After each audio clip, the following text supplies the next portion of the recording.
30 days mini ব্লগে আজকে হলো ডে 16। আজ হলো রবিবার আর একাদশী। তো সকালবেলায় আমার পড়া ছিল না, তাই একটু লেট করে উঠেছি। আগে উঠে ভালো করে মাথাটা আঁচড়ে নিয়েছিলাম, তারপর ব্রাশ করলাম। আর আজকে ওয়েদারটা কি সুন্দর ছিল, কিন্তু খানিকক্ষণ পরে বৃষ্টি হয়েছিল একটু দুপুরবেলায়। তো ঘরে এসে আমি একটু জল খেয়ে নিয়েছিলাম আর তালের বড়া খেয়ে নিয়েছিলাম।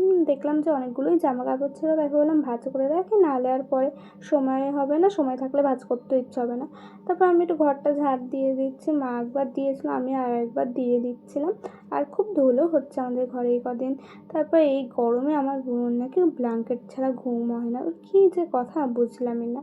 তারপরে এখানে বিছনাটাও খুব সুন্দর করে গুছিয়ে নিয়েছি, ঝেড়েও নিয়েছি। আর আজকে যেহেতু একাদশী, মা একাদশী করে, তাই মাকে আজকে রান্না করতে দিন আমি করেছি। এখানে পনির করেছে, আর নামানোর আগে একটু ঘি আর গরম মশলা দিয়ে দিয়েছি। আর এদিকে ভাত হচ্ছিলো।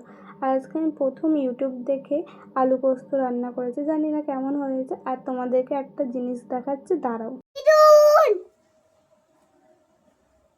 দেখাও দেখো না, দেখাও।